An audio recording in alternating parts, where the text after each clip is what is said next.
This morning, we are fortunate enough to hear from one of our early career scholars, Ashley Deeks. So to put this in perspective, let me say a word both about the award and about Professor Deeks. Every other year, the ALI seeks to recognize outstanding scholars who are in the early years of their academic career. We thought of different ways of describing this. We thought of calling them young, and then we thought, no, that isn't necessarily right. Sometimes people begin an academic career after doing other things with their lives, and that's fine and great. So the idea is early enough in the career that this person is worthy of recognition for the impact that he or she has made. We have a committee, an awards committee, that that first invites law school deans around the country to submit applications or suggestions to us about who on their faculty is deserving of this kind of award. And I chaired this committee this past year, and I'm telling you, there is a wealth of talent in the country. We had in excess of 70 applications.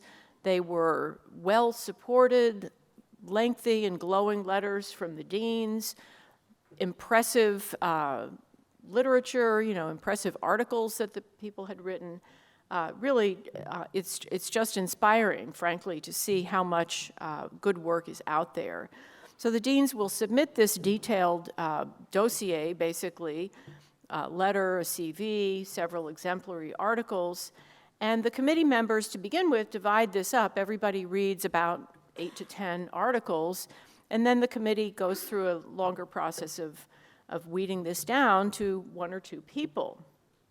The award goes to 1 or 2 outstanding early career scholars whose work is relevant to public policy and has the potential to influence improvements in the law. Goals that should sound very familiar to all of you because these are the goals that the ALI itself pursues. And we try to recognize the early career scholars in several ways. First of all, simply the announcement of the award, the recognition that we have singled this person out from a great pool. Secondly, we support a conference for the awardee to manage on issues that are relevant to this person's work and really try to give it a boost in that sense. And finally, leading to today, each Early Career Scholar Award winner has the opportunity to address an annual meeting. So that brings us to this morning. We got a little behind on the annual meeting presentations. You can all guess the reason. So 1, 2, 3, COVID. But we are now happily catching up. And this morning, actually at this annual meeting, we will hear from both of the 2021 awardees, first Professor Deeks today, and then tomorrow Professor Francis Shen. So let me tell you a little bit about Ashley. There is so much that you could say, but I will be brief. She is the James Kelly Jr. Class of 1965 Research Professor of Law at the University of Virginia Law School. She joined UVA's faculty in 2012 after 2 years as an academic fellow at Columbia Law School. And prior to that, she did a variety of things in the national security field, including as the Assistant Legal Advisor for Political Military Affairs in the Office of the Legal Advisor at the State Department, fondly known as L to people who've been there, and as the Embassy Legal Advisor at the U.S. Embassy in Baghdad. Professor Deeks received her JD with honors from the University of Chicago Law School, and she then clerked for the wonderful Judge Edward Becker at the United States Court of Appeals for the Third Circuit. Since she launched her academic career, she has focused on international law, national security, intelligence, and the laws of war. And her talk this morning is entitled The Double Black Box, National Security, AI, and Democratic Accountability. So Ashley, before you begin your talk, let me give you this plaque, which recognizes the American Law Institute Early Career Scholars Medal, Ashley S. Deeks, 2021.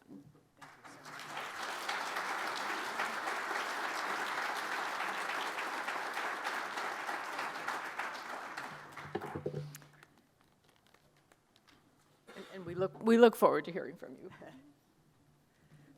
Thank you so much, Judge Wood, and thanks so much to ALI for having me present this morning.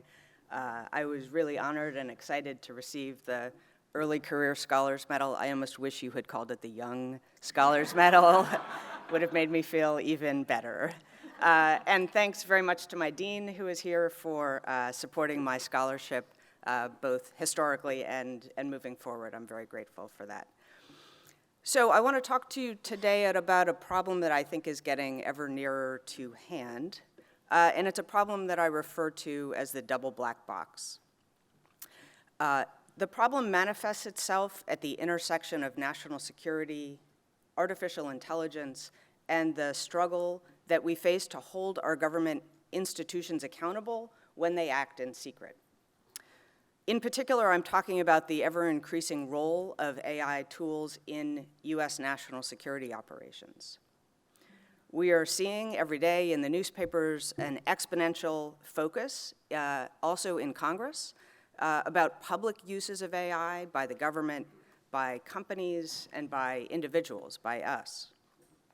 I'm focused on the uses of AI that happen behind the veil of classification. Our national security agencies, which, as I will argue, already exist in a national security black box, will increasingly use tools that I think are fairly described as an AI black box. And I'll explain briefly why each black box alone, and especially the black boxes together, will challenge our ability to ensure that the government is only doing things that comport with our public law values. I will conclude by offering just a few thoughts about how some of the different actors in this ecosystem can help ensure that the government only employs AI that is lawful and effective and accountable, even when it's being used within this double black box. So let me start with the national security black box. Here's what I mean when I use that term. In the United States and in many other democracies, we are not alone here, the government makes national security decisions in secret. It is true most obviously for our Defense Department, it is true for our intelligence community, but it's true for other agencies as well, the Department of Homeland Security, Department of Justice, State Department. The US government uses sensitive intelligence to guide its decisions. Its activities often use sensitive technologies. And the government needs to keep its own intelligence, its technologies, its operations secret from our adversaries in order for them to be effective. But that, of course, means that the government is keeping these activities and these tools secret from us, the public. And that makes it hard for us to oversee the executive. So I think we can say that our national security agencies largely operate inside a national security black box. So why is that a concern?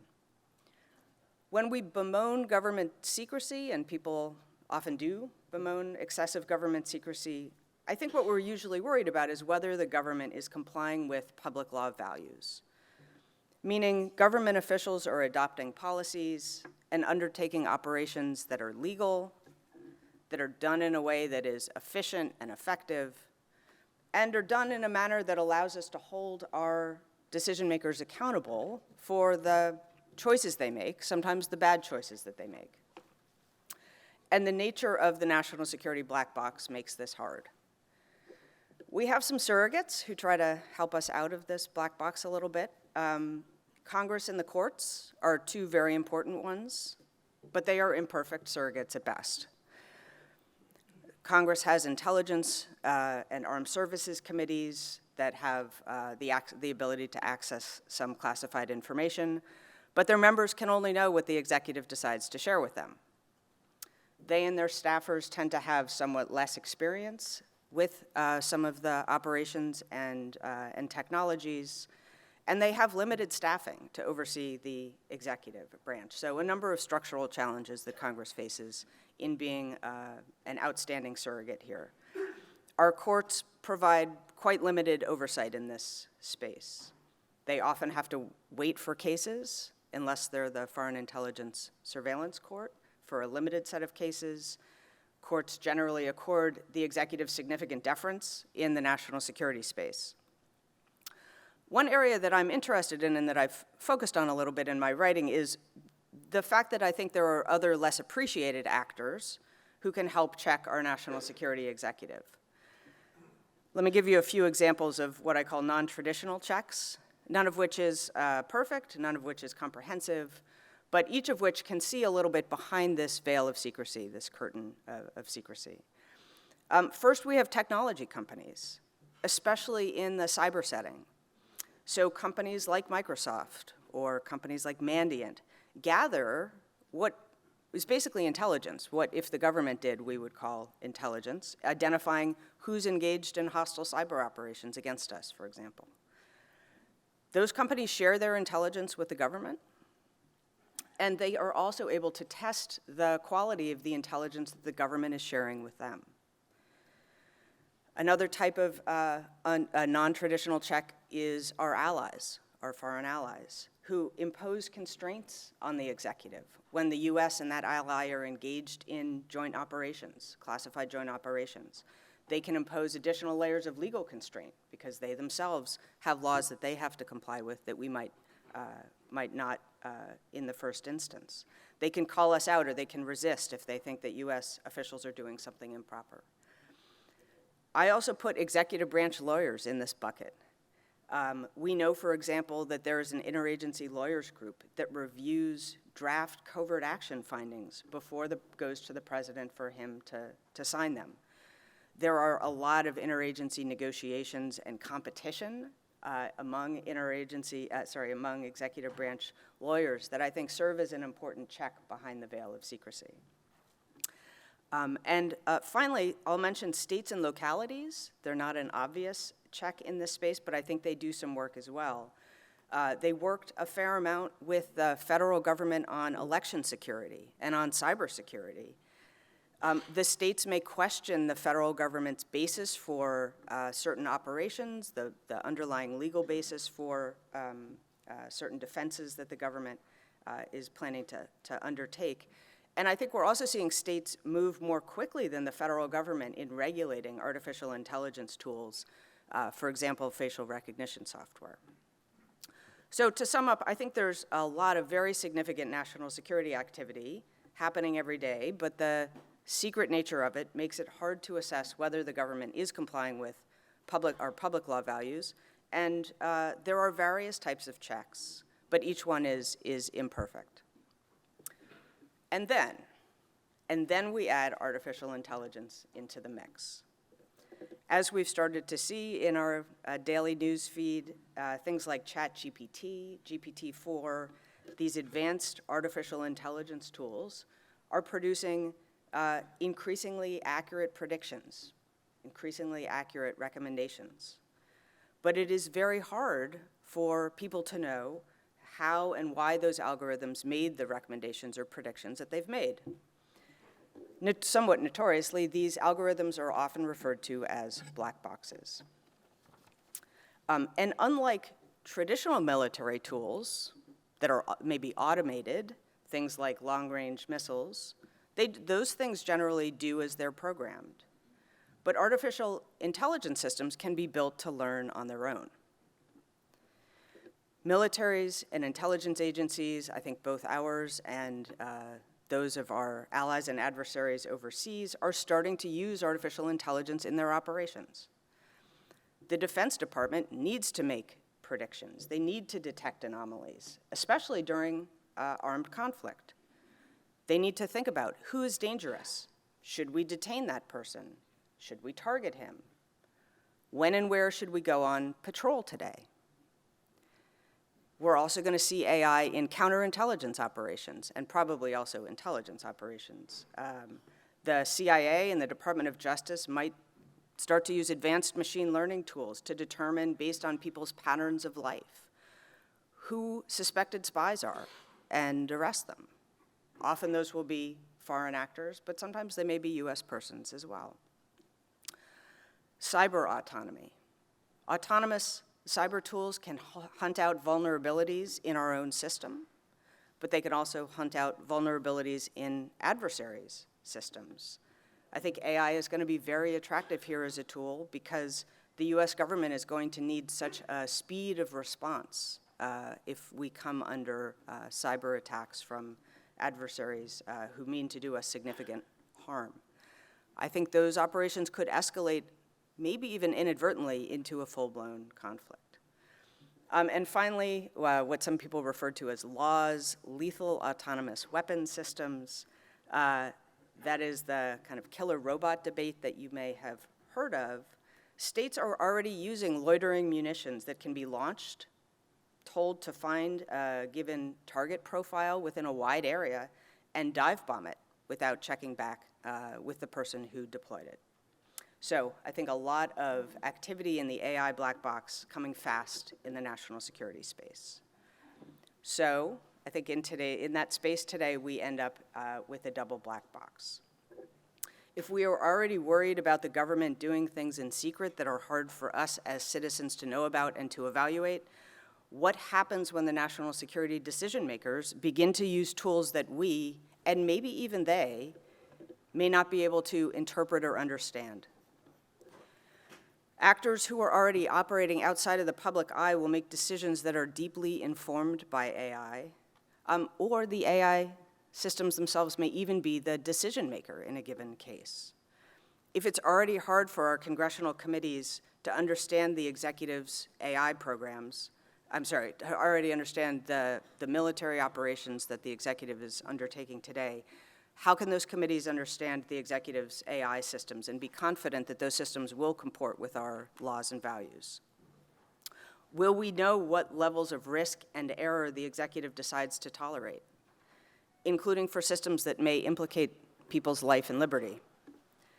Will the executive retain power to override machine-generated decisions? And if so, when will they do that? How will they do that? And is it even feasible for the executive to maintain a sort of human override when states start to fight wars at hypersonic speeds? How can the public be confident that the US government should trust both the systems and the people relying on the systems to act responsibly in our name? And yet there is going to be a lot of pressure on the government to use these systems, to use these tools, because countries like Russia and China are actively pursuing them today. There have been important reports from high-profile congressionally created commissions, such as the National Security Commission on AI, that are very worried about us falling behind in this space, and they're urging more progress, and they're urging that to happen faster. But even today, when some of the US government's relatively modest machine learning systems have come to light, US citizens have not always liked what they have seen, and they have pushed back. So I'm thinking, for example, of DHS's extreme vetting initiative. So how do we address the double black box? All of these arguments that I'm making, I think are not to say that we should not introduce AI into our national security systems. I do think it is to counsel that as we do so, we need to make sure that we sustain some level of healthy checks. This is not the first time that we as a society are confronting significant challenges in trying to ensure that the US government's activities behind the veil of secrecy comport with our public law values. The Church report is a good example of that. And so I actually think we should consider drawing inspiration from a range of existing statutes and processes. Things like framework statutes that regulate covert action today, that regulate foreign electronic surveillance. The executive has created internal decision-making processes for itself for activities like targeted killing and offensive cyber operations. I think those are all kind of concepts and constructs that could serve as a useful source of inspiration. There is going to be no one silver bullet here. We will need to look to both our traditional overseers, Congress, courts, executive lawyers, but also our non-traditional overseers. All of these actors who have some access to classified information or programs or technologies or threats, they can all help enforce the public law values that we'd like our executive to be applying. And lawyers, I think, especially lawyers inside government, but not exclusively, have a really important role. But I think that also means that we need to get savvy on the technologies that are coming at us. I think one important aspect here is ensuring early legal input into whether to use an AI tool or a machine learning algorithm at all in a given context, and what kinds of data or parameters or factors those algorithms should contain and which they should avoid.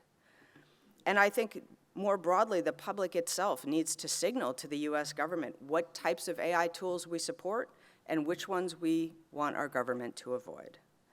So in short, we have a big job ahead of us as lawyers, as citizens, but I think getting this right will make us both safer and stronger. Thanks.